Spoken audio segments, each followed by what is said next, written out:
So I'm praying that I have enough video footage. I promise y'all, I've been having issues with this phone.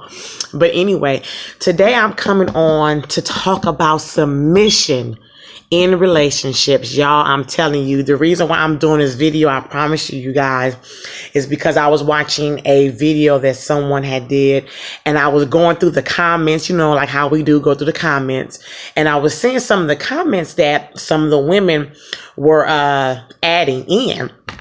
And basically the video had to do with things that a wife should be doing, or someone who's looking to one day become married, some of the things that a woman should be doing. And when the lady was giving out some pointers and some things that should be done, you had ladies who were like arguing against some of the things that she was saying. One of the things was the lady made mention to was to put your husband first, in terms of, and she gave the illustration, you know, if your husband wants you to sit down and watch a game with him, but you want to get up and go hang out with your girls, or you want to go run the streets or do whatever, you should try to make a priority to spend that time with your husband. Now, give or take, everybody have their own views on how they feel and what they think should happen in a marriage. But one thing I will say, because I've been married before, even though it was a very short marriage, one thing I do know is that in order to be a wife, you have to prepare yourself for things. And a lot of times women who say they want to be married have no idea the steps that you have to take in order to prepare yourself to be a wife. One book that I recommend that women get is a book called Liberated Through Submission. And that book, I think, is by Stormy O'Martin, but I'll put it at the bottom of this video. And that book talks about submission, you know, submitting to your husband, submitting even to ministry, submitting to others. And that's been a big issue, especially amongst women when it comes down to submission. There's just something about that word submission that just blows people's mind. Like, I'm not submitting to no man. I ain't doing this. I ain't doing that. But at the end of the day, as a wife, it is your responsibility to submit in certain areas in your marriage. Now, give or take, you have some people that look at submission as a form of being a doormat, you know, or feeling like you're going to be beneath your husband. No, that's not what that means. One thing I can say is that I did get married at a very young age, and I wasn't prepared for marriage when I look back over it, and he wasn't prepared either for marriage. But the marriage ended, and that was not a marriage that was from God. It was a decision I feel like was basically off of myself, because I feel like I was in love.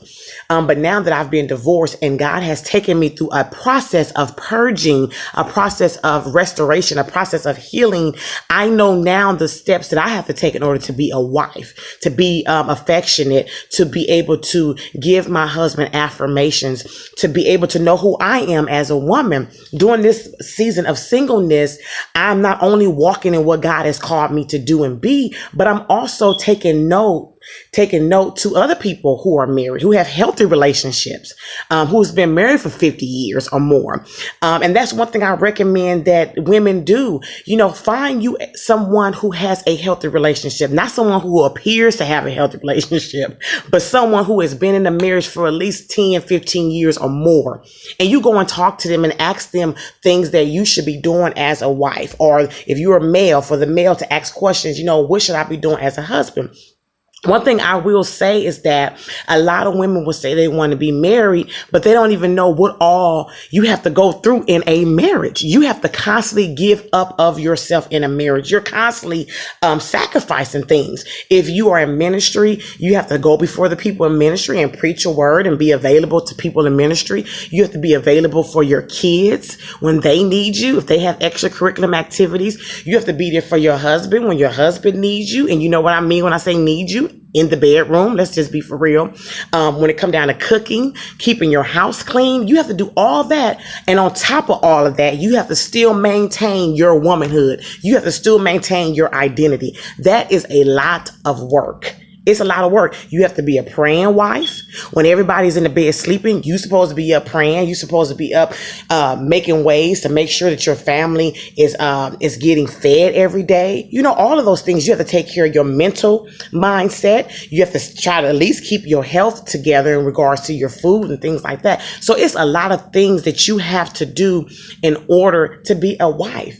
Prepare yourself. A lot of times people sit back, and I see this all the time on Facebook. People sit back and they always say how, oh, I want to be married. Oh, I want to do this. Oh, I want to do that. But what steps are you taking to prepare yourself to be a wife during this time? What are you doing? Are you sitting back all day strolling through Facebook, seeing what's going on in somebody else's life? Are you always gossiping? Are you always negative? Are you always in somebody's inbox, worried about what they got going on? Are you messing around with married men? Okay, let's just put that out there. Some of the things that we are doing as women are not preparing us to be a wife. Let's just be for real.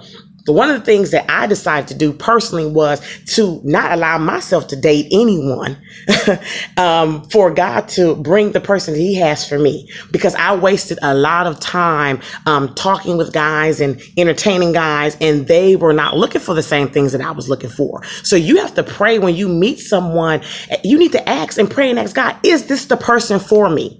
If he's showing you signs that this person is not for you, do not continue on talking to this person.